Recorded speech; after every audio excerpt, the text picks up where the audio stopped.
I'm Tim Ventura, and we're joined today by Simon Holland, known to over 100,000 fans online as the indomitable Professor Simon, producer of a highly popular series of educational and entertaining videos on YouTube.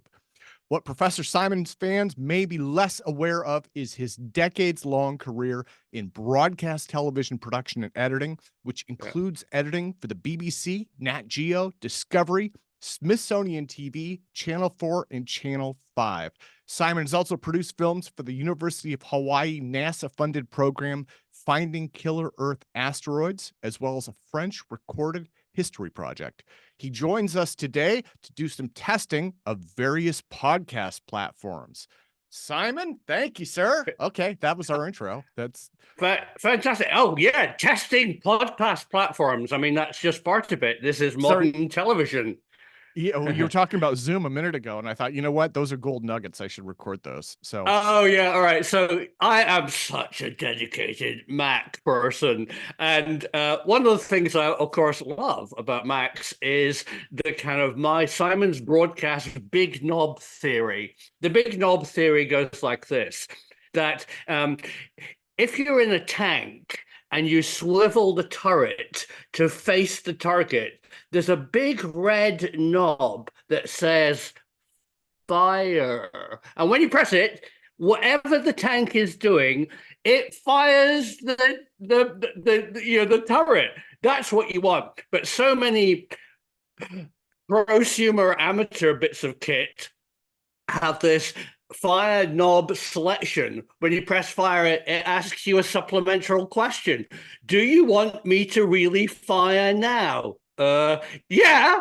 And do you want pictures and sound? By now I'm ripping my hair out. And that was what we all used to laugh about at the BBC and in broadcast, really bits of kit. The classic bit of kit was the Ampex 1-inch video recorder. And it can be in lots of different kind of modes for test and setup and things. But when you get from the gallery, run VT, and you go, oh crap, that's me. Press, it would stop whatever it was doing, go into playback mode and go and play. And that's what professional equipment does. Zoom is my streaming thing of choice, but it does drive me slightly bonkers. The classic thing is join meeting, go, yeah, join meeting.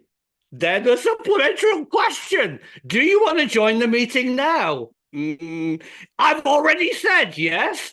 So you press this and it says joining meeting in or whatever. It goes through. It's just, look, press the big knob, fire the tank.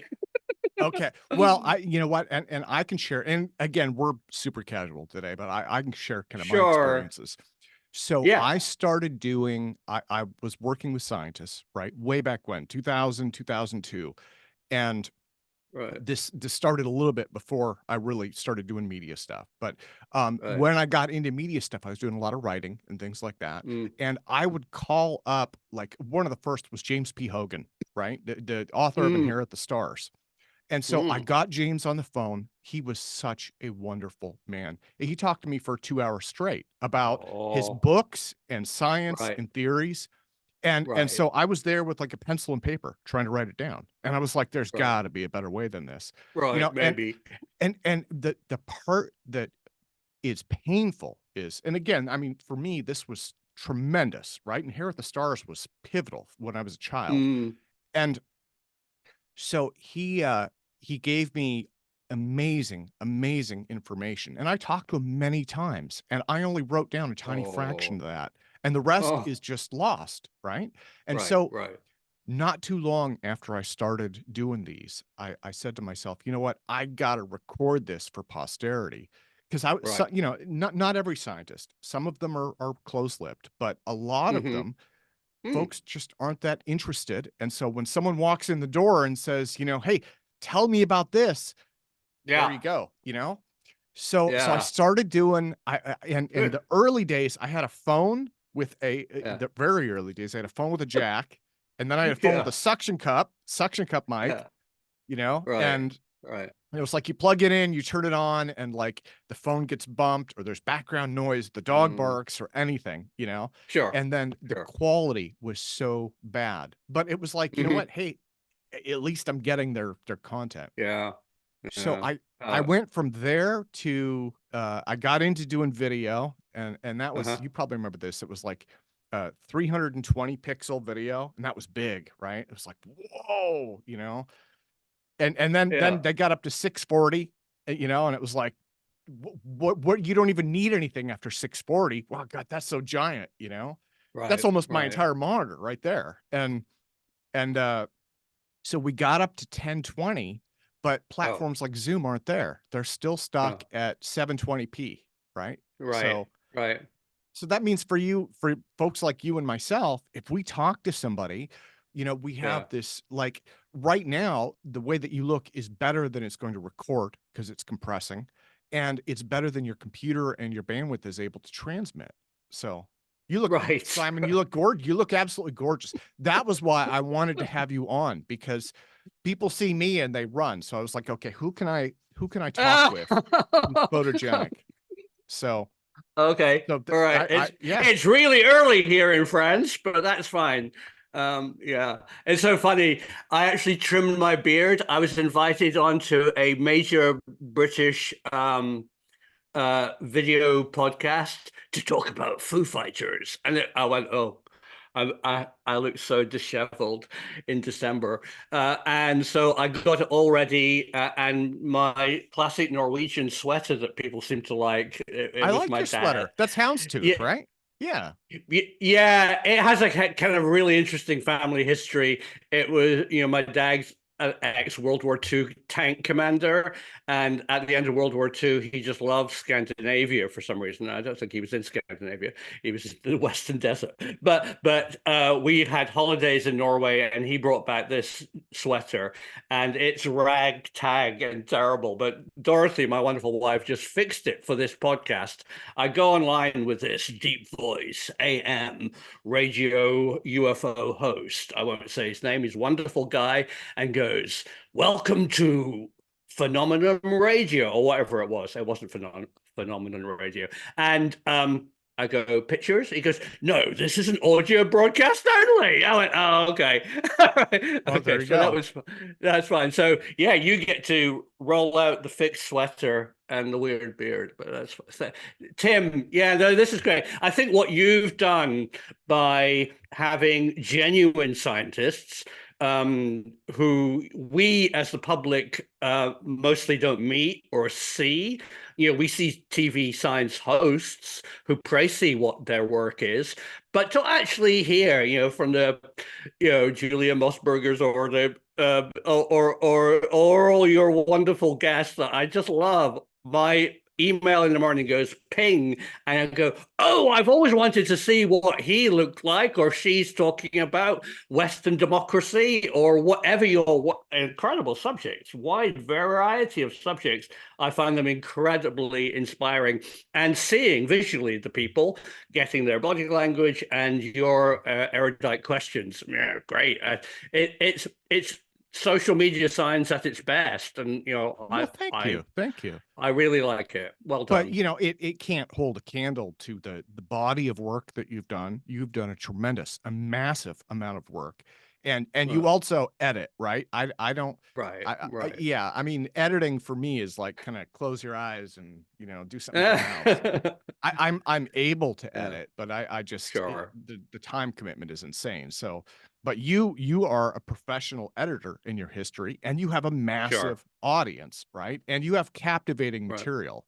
So, you know, it's interesting. Yeah, I am an editor predominantly. I've always done a bit of directing, but editing is where you actually make the film. And so for me, I was so many directors were editors, because we're, you know, basically we know that you just need 3 shots, and we know exactly in our mind what we're going to get, rather than film 20 and hope that it works. So we're quite efficient.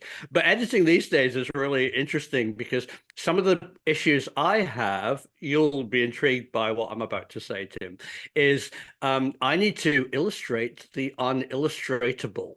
the phenomenology, the weird thing seen in the sky. And today, AI suddenly has Yes, opened this yeah, amazing yeah, door yeah, yeah, to, yeah, yeah. I was going yeah, to I was yeah, just thinking that because yeah, so yeah. and you and I are both on LinkedIn. People on LinkedIn are cursing out AI on a daily basis now. It's AI is gonna Mm. it's gonna take our jobs. It's gonna take our beer. It's Oh, gonna take everything. It's gone. AI. It's bad. But it's but then not at the bad. same and I think what a lot of people are missing is what you're doing, what I'm doing Yeah, is yeah. very much in many ways, even if you're like, for instance, you were a specialist in many Mm. different audio, video, media Yeah, yeah. areas. But today we have to be a specialist in everything, right? And so you have Hmm. to go outside of that. And AI lets us do that, right? Like so maybe Totally. Let's absolutely make use of it. It's a fantastic tool, and it's not stealing your job.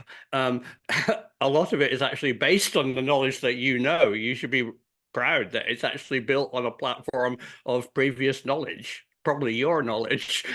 So yeah, use it, and it can do things and open doors which are amazing. I mean, there's obviously potential dangers with it, but as a filmmaker, I'm super excited, and no, yeah. it's open doors. It's great.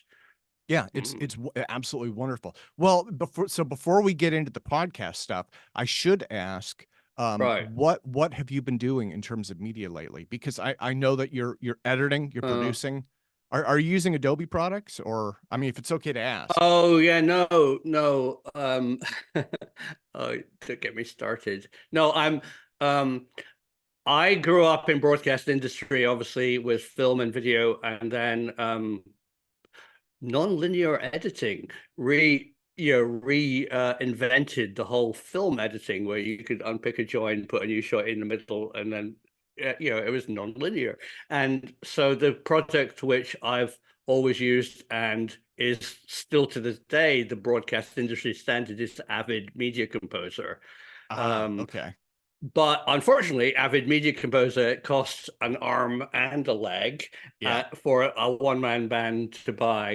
The full Media Composer suite is kind of expensive, and it's very good. It's also the big knob theory, because Avid Media Composer actually you ingest material into a dedicated codec format for Avid. When you press play, it plays. It doesn't have to go, ooh, that's on drive over there, and it's a QuickTime, and the second shot is on that drive, and it's in a WAV. It doesn't have to do that, so it always plays. But purely because I need something affordable, and it was a product which I kind of shied away from in broadcast because it was always had a poor reputation, is Apple's Final Cut Pro. Hmm. The latest version of Final Cut Pro X and all the software releases, it's jolly good. And for I me, I love it. Okay, see, but that would be the big knob theory. I've heard the opposite from people who loved the old one, and they said they got rid of all the features that I liked, and I'm like, no. Uh, So in my case, I use Adobe Premiere, which I sure, think, Premiere. Mhm. yeah, and well, I was gonna say it's one of those things where I don't celebrate my software, I mourn my software, right? So, and with Adobe products, because number one, Right. this is like an anti-commercial for Adobe. They get the job done. They're consistent, Sure. right? There's a lot that I can say that's positive. It's the industry standard, especially for Photoshop, but Oh yeah. it's so bloated. Like, I Hmm. mean, Hmm. like it's almost as if they sat down at a table and said, "This thing loads too fast. Okay, what can we add in there?" Right? Like, like it loads the kitchen sink, I swear to God, and then it unloads it Yeah. and reloads it 4 or 5 Yeah. more times just to kind of slow things down. And Ah, it's amazing. Premiere is the go-to choice in very graphics effects rich TV and broadcast, because it interfaces so well with other Adobe products, and that's a big feature. Final Cut Pro I can't believe Apple haven't done this. The one thing about Final Cut Pro, which is completely fine for me, but doesn't work in broadcast, is in broadcast or on movies, you work in teams. You have maybe a team of 5 or 6 editors working on different sections of a film or a movie. And then you have a compilation or a master chief editor putting it together with the director or producer or whatever. But you can't, Final Cut Pro doesn't work in teams. It's very hard actually to even have audio and color correction sent out after you've edited. Basically, it's you have to do it all yourself. So let me get into that a little bit. I've been on the other side of this, and I've done a little bit of editing, but never professional editing like you have. Okay. But okay. So I would sit down again back in the day. I'm doing my lifter demonstrations. I'm showing them my lab. We're walking people through. I've usually got a team of 2 to 4 people. They set up the lights. They set up. Usually it's one camera, one or sometimes 2. So they film for probably 8 to 10 hours per day. Each day they're there. And it's all, back then it was all on handy cams, right? Today I guess they're using like cameras, actual digital cameras for it. But so they walk away with 8 to 10 hours of footage. They're splicing that into segments that are usually, what's the average segment length? Like 15 seconds to a minute, something like that. So I'm not sure what you're calling a segment. Sorry, like the cuts. So when people turn on their TV, right, and they watch the kind of science programs that you make, what you'll typically see is you'll see a cut. You'll see the intro, whatever that intro is. Then you see like the announcer, right? And then it cuts to, this is what this device looked like, and then here's the man who did it. And then they have their stock scenes, right? They always have stock scenes that they do, like open the door and pretend you're meeting us for the first time. That was and so when you're editing that, you're taking a massive body of footage and cutting it down to something very small, right? Sure. Yeah, no, I get what you mean. Yeah, absolutely. I like to break all those rules. I think that's in my broadcast days. Those were the things that we tried to reinvent. My background, Tim, is a punk. I bring the punk sensibility from the 1970s to broadcast. I mean, I know I'm an aged punk, but actually all punks are aged now.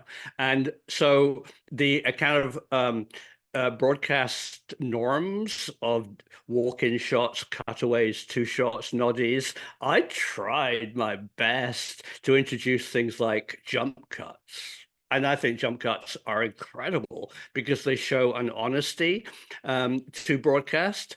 I worked on probably the very first, with a brilliant producer, first reality TV program. It was about an airport, and what he said and what he came out with was such a brilliant. We got on so well. He said, "I never want to see continuity in editing. So what I don't want is somebody going, ooh, there's a problem in Terminal 3. And there you've got them running away. Then there's a shot of them coming down the escalator with their clipboard. And then there's a shot of them coming off the escalator and running into Terminal 3. No, because that immediately, subliminally says to the audience, this is a drama. This is a setup. This isn't real. So and of course, directors and camera people would tend to do that because that's normal. And so he said, when you have to be really aware of that when editing. And I went, yeah, I get it. I want you to just jump cut. There's a problem in Terminal 3. Then there's somewhere else going down a corridor going, oh, I'll have to get there in 5 minutes. And then they're at Terminal 3. And don't do anything continuity. Reality TV. It is a trick, but look what you can do by breaking rules. And that's always been that's amazing. What I've tried to do. Yeah. So, Simon, let me pause for just a sec. I'll be right back. Okay. Oh yeah. Sorry about that. No, Tim, I have to say that your studio setup, your new studio setup, I like the old one, but this is great. I like the V formation of the background. The lighting is just right. There's a bit of light in the background, so you have depth, and the color contrast of the microphone stand and the classic 10 Ventura suit works really, really well. Oh, It's well, good. thank you. I enjoy it. Do you ever put things on? Are those monitors with that Yeah, and backlight? that's Yeah, why I did this. Believe it or not, this right. kind of ended up. It was, you know, it's like you start with one piece and you kind of build that around, build around that. And Sure. so in this case, with what I did here, and a lot of this is just limitations, right? But it's like, Right. um, Right. okay, I'm going to be podcasting. I'm using the camera that's built into the Mac monitor, right? Because I'm on a Mac as well, and Right. uh you know, and the big problem was echo in the house. I had horrible Ah. echo. Uh-huh. And so Uh-huh. I bought the mic, and you know, Hmm. and the mic sounds great, but it didn't solve the echo issue. So then I No, was like, okay, no. I'm gonna put up acoustic foam, which I did. Hmm. And then it was like, Uh-huh. okay, well, what do I do with acoustic foam? It's black, it absorbs light. Uh, So I was like, okay, I'm gonna have to, you know, I'll put the monitors up and I can project something from it. That'll work. And hmm. then I ended up, at first I was just gonna do a shirt and a tie, and what I found was Hmm. the shirt does glare on my face. My face would blank Oh, out. So your face was back underlit it, right? I was like, "Okay, I'll just throw the suit on," and I ended up with this. So that's kind of, you know, the best effort, I guess. But And the blue backlight around the monitors work really well. oh, I thanks. and you can just about see the texture of your acoustic tiles, which adds a kind of you know, a nice modeling texture to them. It's Yeah, yeah, it's great. It's it's a good. yeah. Although again, I and I've commented on this in the past. I love the way Uh-huh. that you have your house looks so warm. It's warm and It is. inviting. It's warm and Thank you. inviting. Yeah. Yeah.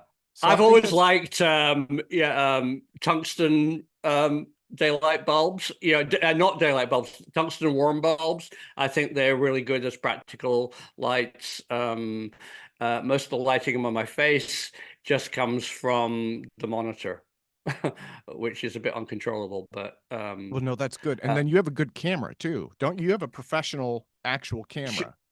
sure, sure.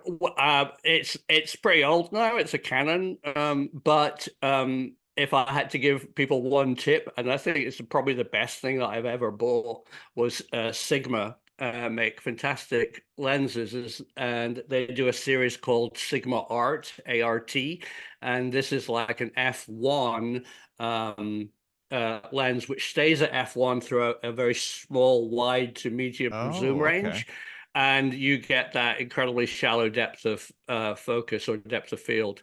The only problem is, classic example yesterday, I filmed this thing about NASA can't open the lid on the Osiris sample. It was a bit of a funny film, and I had to film it 3 times because the autofocus decided to focus on the background. And Yeah. there I was, Mr. Blurry. And so I basically sit in the same spot and leave it on manual focus. But Okay. yeah, yeah, but sure. It's the depth, it's the shallow focus thing, which really you have to do in a lens rather than in an app, in Yeah, my well, opinion. and that explains how you're able to capture the monitor light too, right? For people who, and I'm not, Right, right, I'm right. I'm a very much a hobbyist photographer, but you know, that's my hobby, Oh yeah, and so it was like, sure. um, Seen them. yeah, and so I have Nikon and I'm doing an f-stop 2.8. When I started, Mm, I had an f-stop 4, and so right. you get a deeper depth of field, which is really good for Mm-hmm. landscapes, but Sure. any kind of bad lighting and it just goes to crap. And so I'm Oh, now does I'm it? using it. Oh, Yeah, that's the so with the f-stop 1, if you have an f-stop 1.0, yeah. you're that's golden for any kind of light. It'll pick it up, right? So Sure. yeah, Can I because the give you a broadcast tip? Here's a fantastic tip that I got from this guy. Shot is the director of photography. He's based in Canada on The Expanse. He's just fantastic photographer. I worked with him many years, and he shoots everything fully open, f1, whatever the lens fully open is. 1.8, whatever. But that gives a major issue in shooting in video, because during the day we were doing a series about Egypt. It's too much light. And so I said to him, how do you get around that? Because you managed to get incredible shallow depth of field in the pyramids with an actor near the camera and blurry backgrounds in bright sunlight, really bright sunlight. He goes, the rotary polarizing filter. I went, oh, so he, and that is the number one tip. So can you imagine, Tim, two pairs of polarizing sunglasses, one fixed and one rotary. As you turn the second one, it produces more polarization. So Yeah. effectively, when it's 90 degrees opposite, it's black, and vertical, it's fully open. So you leave it at f1 and you just twiddle the rotary polarizer on the front until you get the exposure stop that you want, but still shooting at f1. Oh, what a tip. But you do need to buy a good one. a See, proper, yeah. And I have a Nikon Z, and the reason I upgraded a few years back was I was doing Right. conference shooting, and the person that you described, my brother is kind of like that, and there's a fellow named Aha. Dwayne Rogg here in town, and Great. they have tried to teach me photography. They actually Right. know that you can tell they have this craftsmanship to it, right? And Right. you know, Right. and then like I'm just like the poor sad simpleton compared to them, and so the reason that I got the camera that I got was it works really well in low light, and it has like Uh-huh. auto everything, right? Sure. Because Sure.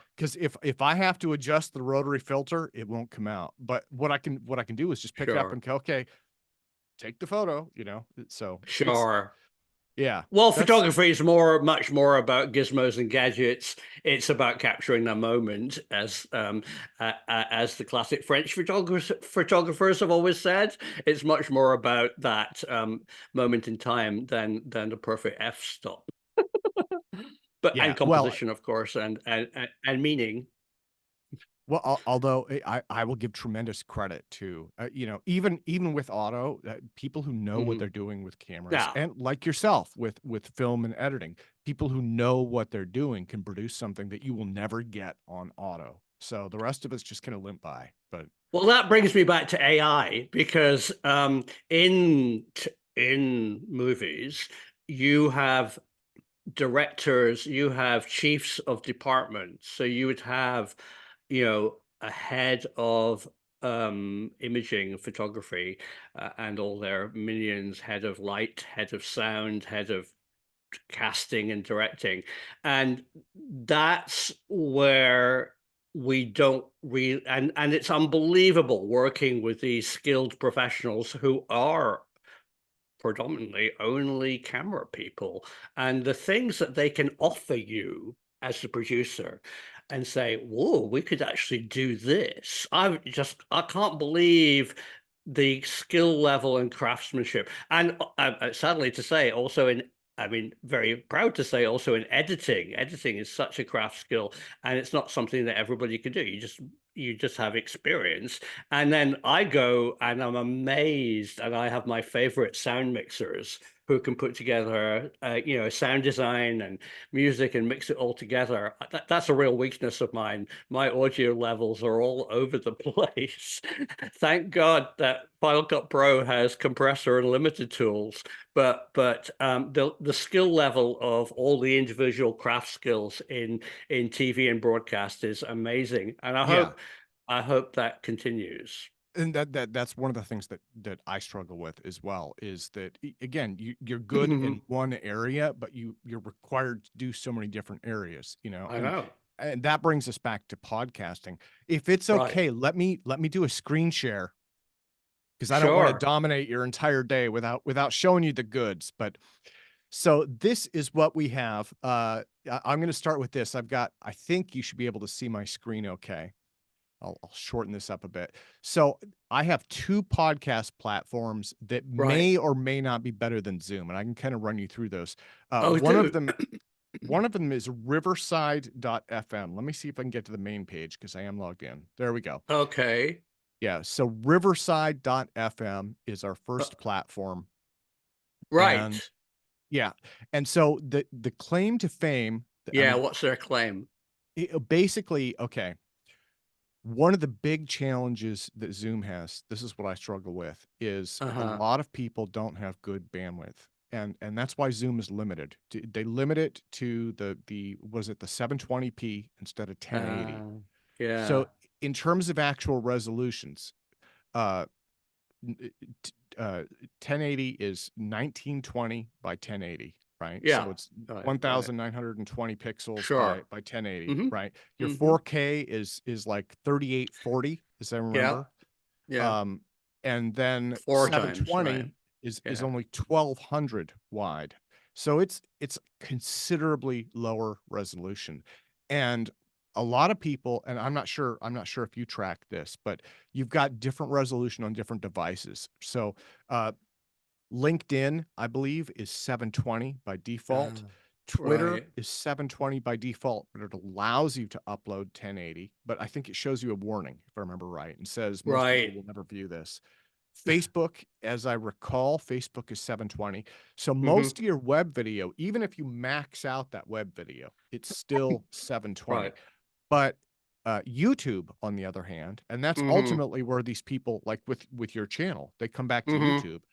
Mm-hmm. YouTube will automatically adjust to the maximum bandwidth the person has. And for a lot of Absolutely. folks, that's Mm-hmm. 1080. So Mm-hmm. you end up losing this. And then the other part too is 1080 helps to kind of future proof it, because at Right. some point, that'll all What? be higher res. Oh, So totally, totally. Already is. What I found is that it's useful to shoot in high res 4K or more. And even if you then upload and people watch it in HD and 1080, um, the bit rate and the quality of shooting incredibly high is actually passed on to the lower resolution yeah. viewer.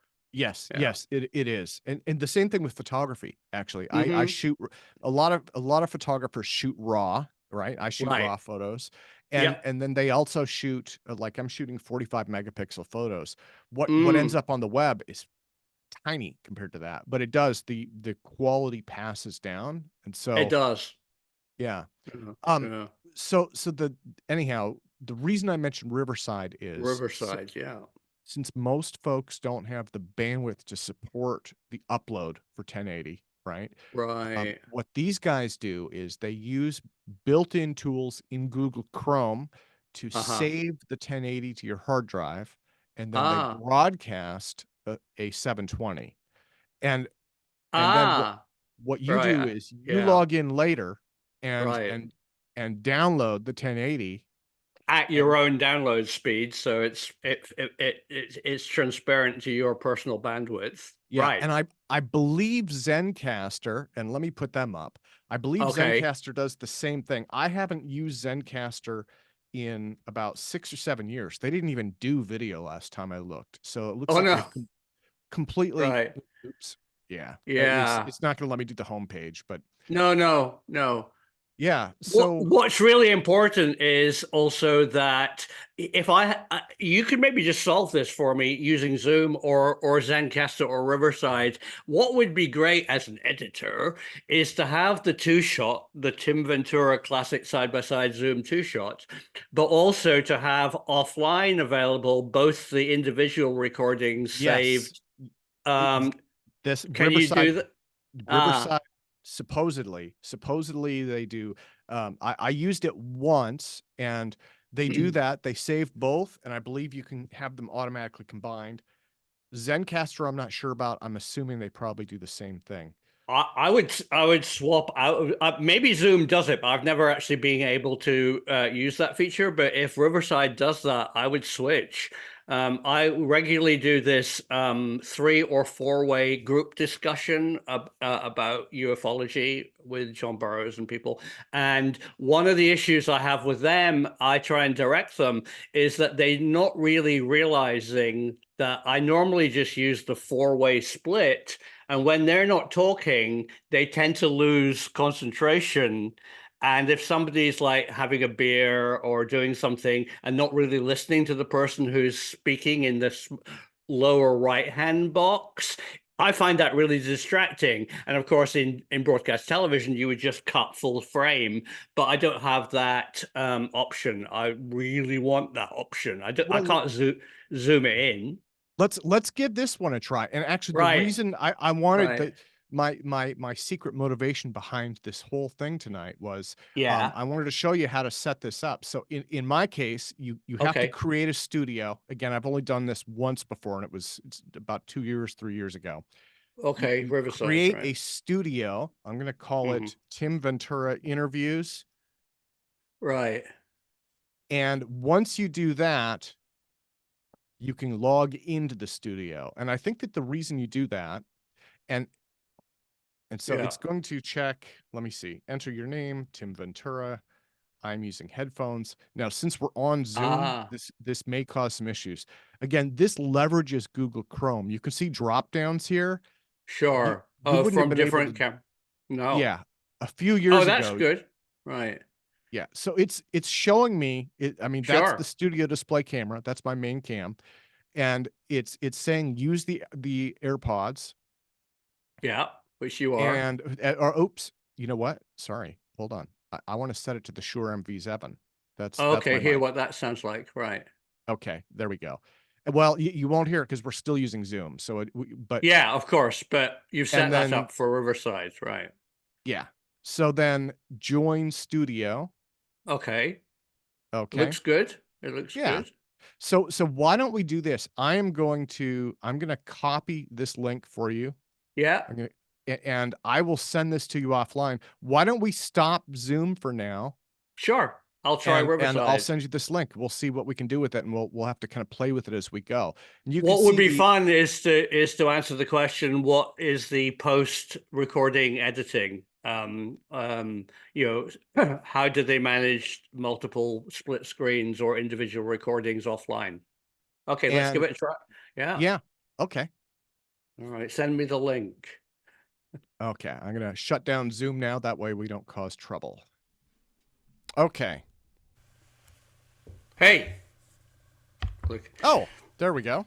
Yeah, thanks, Tim. So that was this is Riverside. It was incredibly easy to use. Look, it's got an audio level monitor.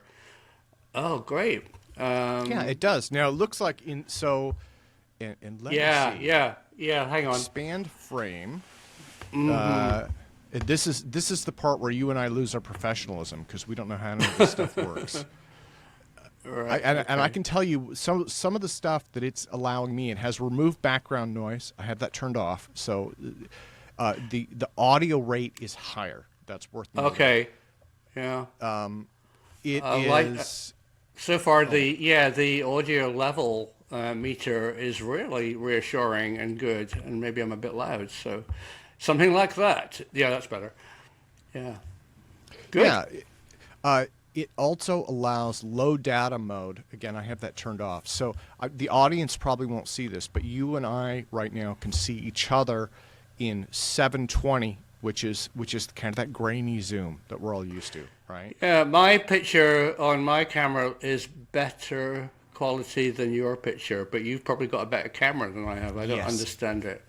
Okay. No, I bet you it's showing you what it's recording, Right. and then what it's showing you is what's broadcasting. But Okay, sure. Mine looks like a live feed from my camera. Yours looks like my French internet.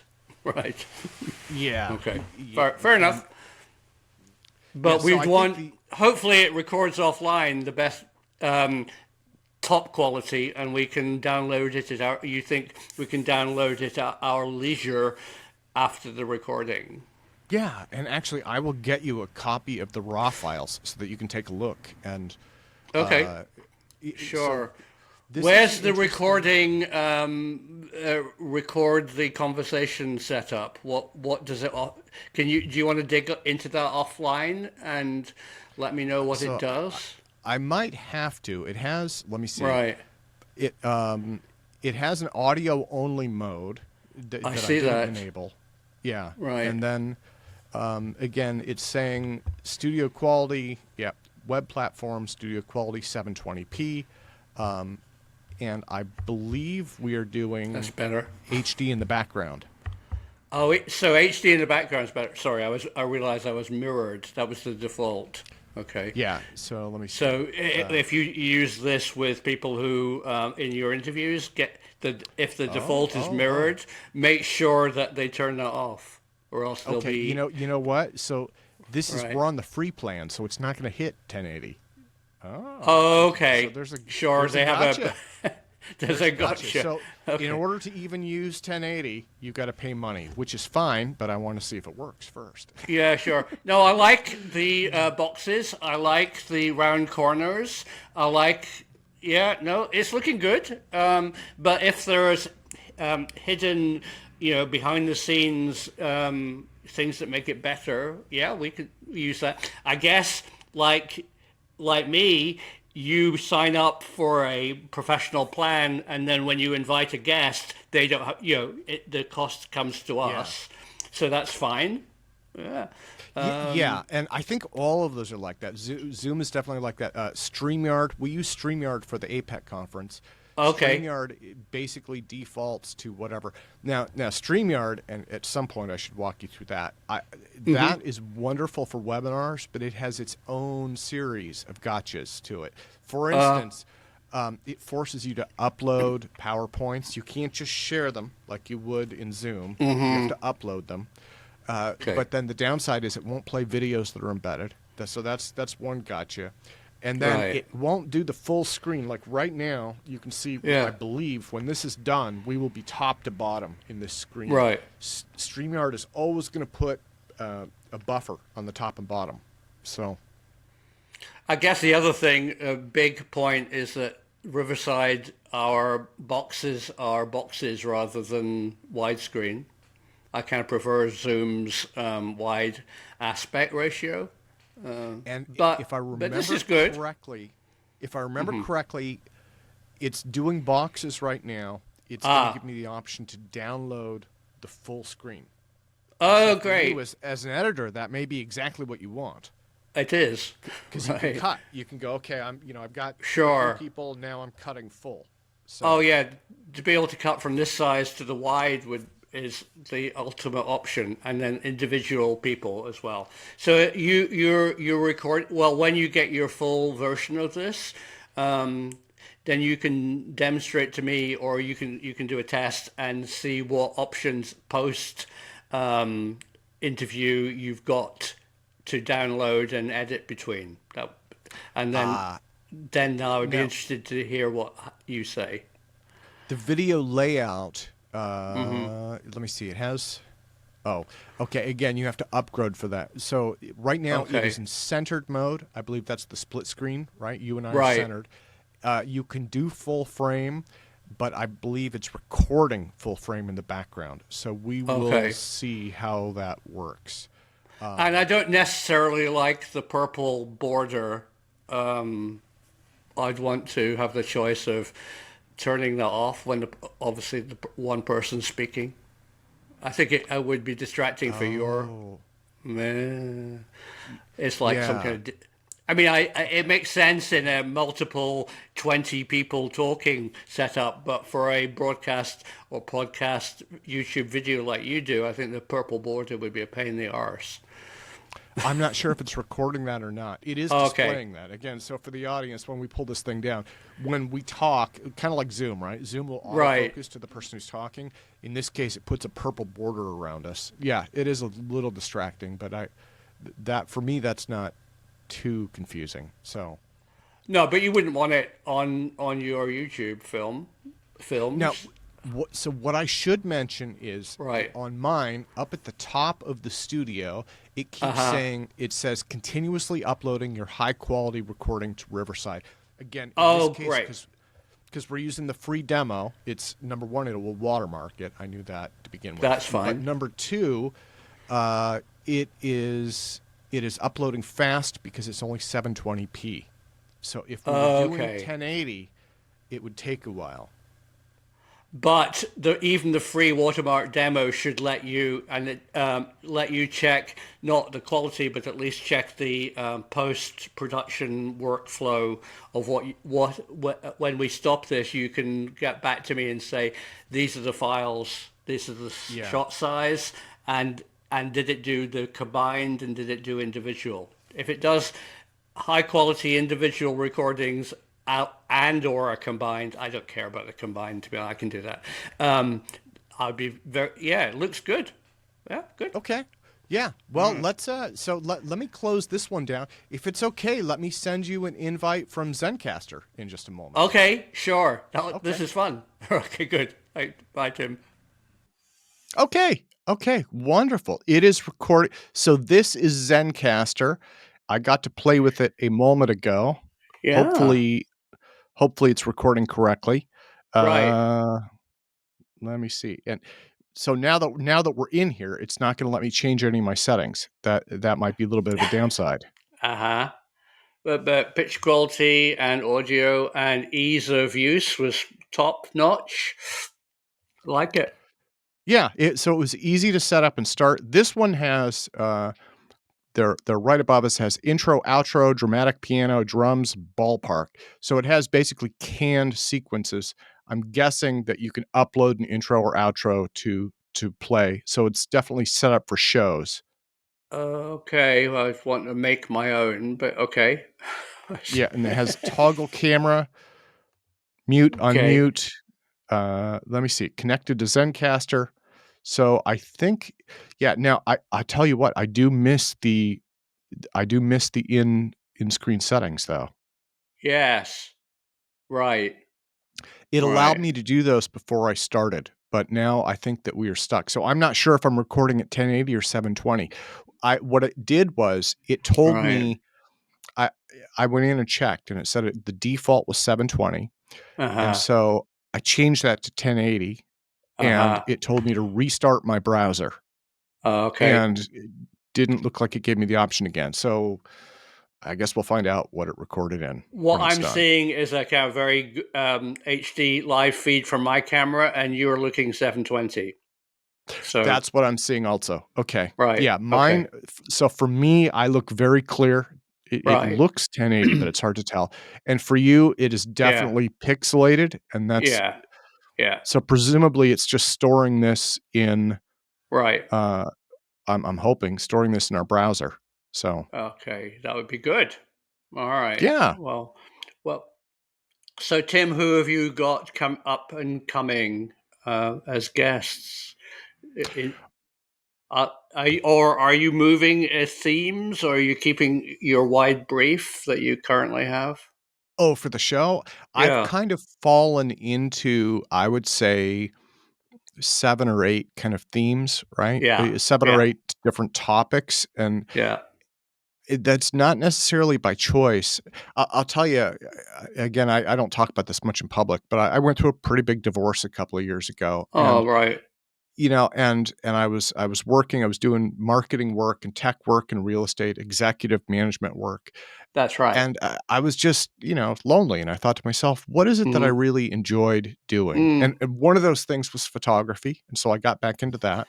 The good. the other thing was I was like, I really f- miss interviewing scientists. I really miss that, Mm, it was like I felt mm-hmm. like it seems cheesy to say it, but I felt like, you know what? Even if nobody watches it today, at Right. least I'm doing something that might have value in the future, you know? Oh, yeah, definitely. So Yeah. so that's kind of how I got started with it. And I really my only real limitation is thoughtful interviews, I guess. But I tend to flow towards science and technology stuff. And Sure. as I tackle the easy topics, it just gets stranger and stranger, I right? I know, mean, but yeah, no. But I've also I'm enjoying military policy and international politics guests. I think they you've got some very good people there, and I can't thank you enough for actually sharing privately contact details. I've had such a fascinating oh, absolutely. email conversation with Russell Targ. Thank you, Oh, Russell. wonderful. Yeah, Russell's elderly, as you know, and is kind of not very. He's not fast responsive, but when he does reply, his replies are incredibly interesting. And I have not used anything that he said, but what he has told me about SRI would like to do a film with him, not about distant viewing, although I'm getting more and more interested in the kind of political ramifications of using non-lethal defense ideas, and post Vietnam distant viewing and staring at goats and all that stuff is really interesting. But the other thing which is fascinating is how he got a kind of terrible kind of kickback from what seems to be a rather fundamental Christian lobby in the US, saying that what he was doing was possibly demonic. And I thought, and and the CIA also were like, we have to get out of this. And I think that's a very interesting topic in relation to science, relation to UAP even. But Russell's fascinating. Although he refuses to answer, can I ask you a question? I'd like to see what you say to this. I've yet to hear back from Russell. I have a has to be unnamed contact who is part of his project in the UK, because it seemed to be that after some of the US things stopped or was less popular, some of it moved offshore. And one of the things that this person told me is that he said, Simon, distant viewing works. I went, yeah, it seems to be interesting, really interesting, picking up on mass consciousness or whatever it is. And but he said, did you realize that it doesn't work? It works in time. I went, what? He said, yeah. We not only can distant view location and geography, but we often are distant viewing past events. And I said, future events? He said, I'm not talking about that. So I really want to talk to Russell about temporal distant viewing, but he's not being forthcoming. Did you ever touch on that? Oh yeah, yeah. You know what? The person I'll put you in touch with her. The person to talk Oh, with is Dr. yes. Julia Mossbridge. Of Julia course. Moss. Of Yeah, course, yeah. Julia would be perfect. Yeah, she would be perfect. And yeah, and she's very active now. She is in the process of moving, so I don't know how available she is. But yeah, she's wonderful to talk with about that, and she knows I could tons about it remote could just viewing. be an email, but you, just like, have you, from Julia or Russell or any of your other guests, have you actually confirmed that the funded projects or the experiments into these distant viewing projects did involve temporal distant viewing? I'm not sure if that was part of those projects or if that's something that came later, but I know that, Uh-huh. people have talked about that, remote viewing things in the future. I I think that there are And the some past. limitations. Yeah, in the Well, past.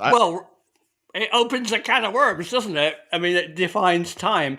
But yeah, no, it's absolutely fascinating. What this person told me is that they often would be given a project, put it like that, a task in to look back in time, and he refused to talk about future. Like he just wouldn't go there.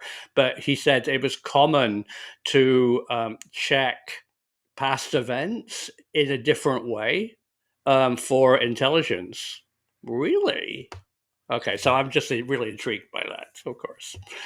Yeah, I no, Uh, I think and for me, it's interesting that I've kinda ended up on these. I mean, I grew right. up listening to Art Bell, and so I'm Yeah. Yeah. familiar with Yeah. this Yeah. area, right? Right. Right. But in terms of again, when I started podcasting, my focus was to do Mm-hmm. science and technology, and Mm-hmm. what I mean, so one of the things that I really try and focus on is when I'm doing scientific interviews, I try and Mm-hmm. focus on, like credentialed, typically PhD Mm-hmm. physicists, right? Mm-hmm. Mm-hmm. And yet they're talking about UFOs, and it's like, okay, well, you know, but Right. I think that goes to this whole idea of, I mean, I think our entire society, our entire world has kind of gone off the rails in the last couple of years. Like we didn't Well, that's quite a make very it back. interesting. Right. Yeah. Why, and what's going on is a very good question. What my current feeling is, if I had to put an overview, is I think we're living in a time of men behind curtains, of magicians, because we are not informed ever since World War II, and the Manhattan Project. I think physics has gone dark, and if you can make a military advantage out of the unknown, out of exploiting systems that aren't generally steam engine technology that people understand, you have a military advantage. And I'm continually peed off by the lack of understanding that broadcast media science shows have in educating the public on modern physics. I mean, physics education stopped in the 1920s. And sure, it went dark in the Manhattan Project, and it needed to. I mean, Manhattan Project was amazing because, I mean, they built a bomb out of a thought experiment. Einstein said it would never work. The key for turning E equals mc squared as a thought experiment on his tram in Prague into an exploding bomb in New Mexico is unbelievable. But what happened is, after World War II, that dark physics, which needed to be dark during conflict, never came back into the light. And I'm continually coming across defense industry projects which are exploiting stuff which most people don't know about. Yeah, it's so odd right now. I would say things are so Yeah. strange, and not just the what would you call it, the dark world, right? But Right. okay, so for instance, and my for me, I always go to the psychology of this. Okay. Things that are difficult to accept emotionally are now Mm. real, right?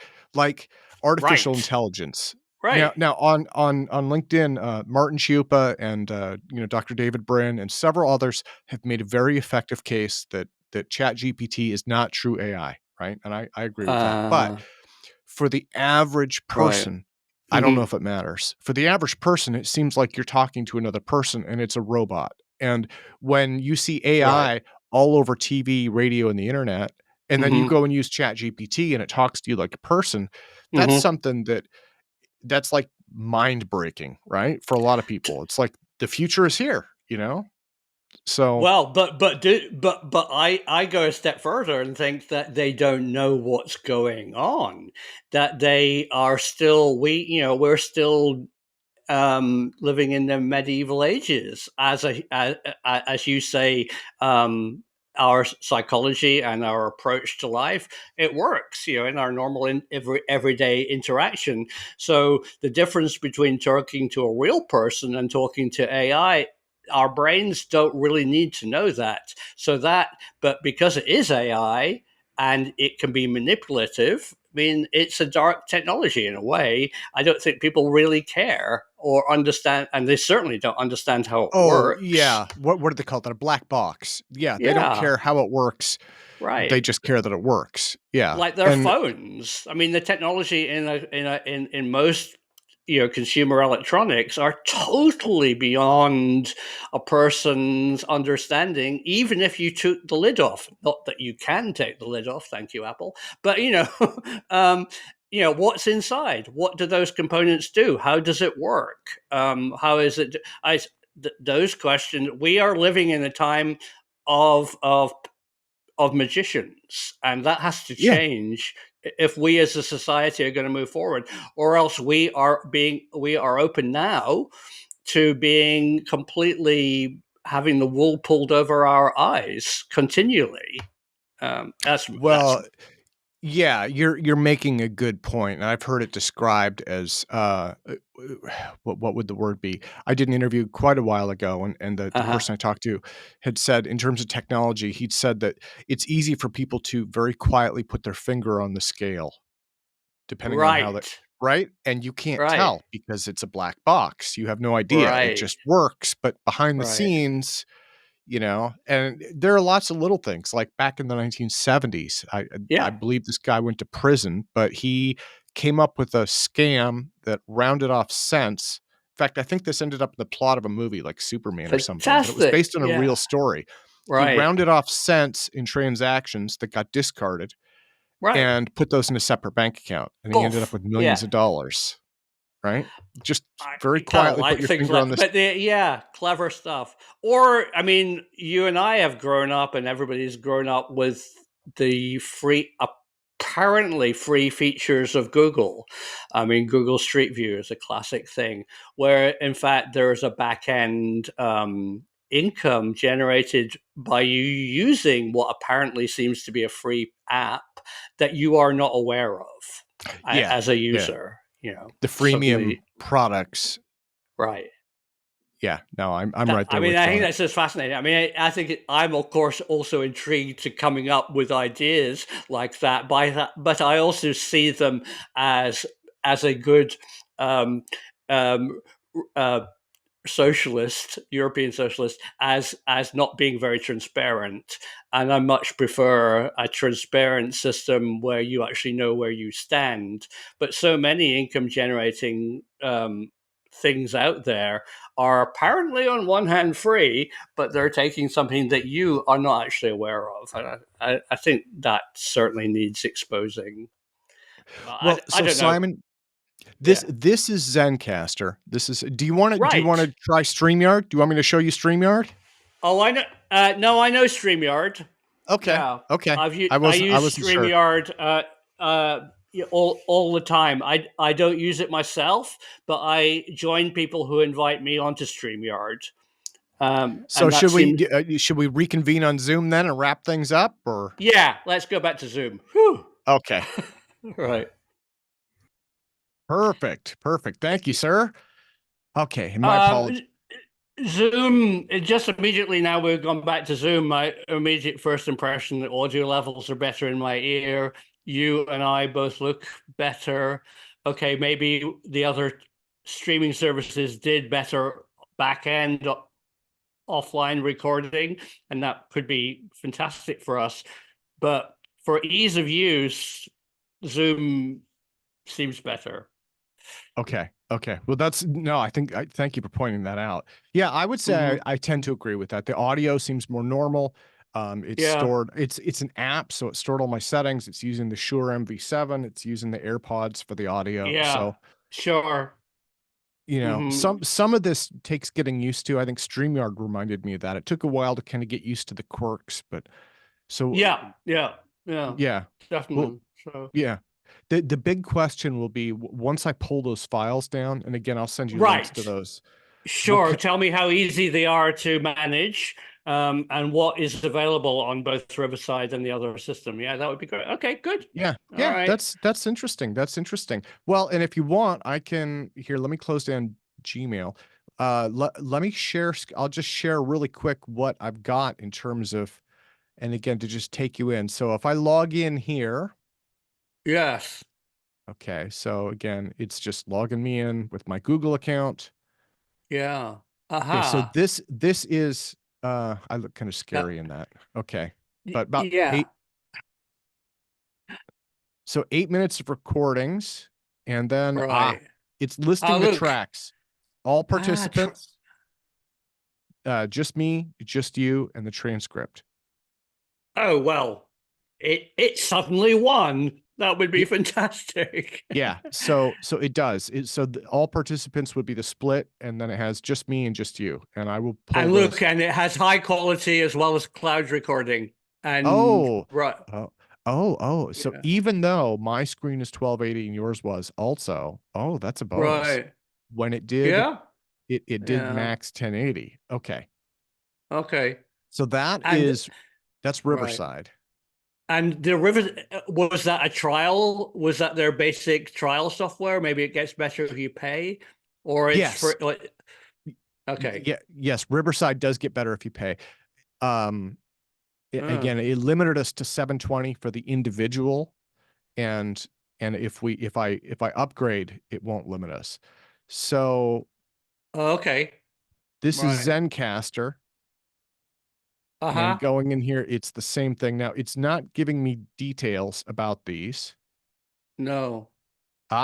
So with Zencastr, it is saying that you're offline. Oh, but I think that's okay. Yes, Okay. that's okay because it has your, okay. Oh, well, I am offline. I'm on Zoom. Right. Let me see. Is it going to let me download? We'll see if it, Hmm. just to make sure. And again, you won't be able to see this, but I'll tell you in about 2 seconds. Sure. All right, it's downloading something. Yeah. Okay. Oh, 630 megabytes. Okay. So it did store that. It stored the movie file online. Even though you're offline now, it's still storing your info. Okay. It Of doesn't our previous chat. Right. it doesn't look like it combined us though. Oh, so well, I don't really care, but that would be a feature. It would be nice to combine us, but if it's got separate, that's fine. Well, And it's got, yeah, and let me go transcripts. That's into, pretty good. oops. So there's create your podcast. You should be able to see, let me back up here. Yeah. Uh Rooms. Okay. Oops. There should be a Oh, right. settings. I'm looking for settings. I want to, Yeah, yeah. To see what you can do. here we go. Okay. So room number 2, well, I'll just call that that. Audio and video, transcripts Uh, available. and it looks Okay. like, And, right. okay. I don't know if you can see the call settings. That was what I wanted to show you. Oh, yeah, sure. Okay. Mm-hmm. So Mm-hmm. this is where I changed it. And it did store this. It stored this as full HD. So after I restarted, Oh, great. yeah. Yeah, that's good.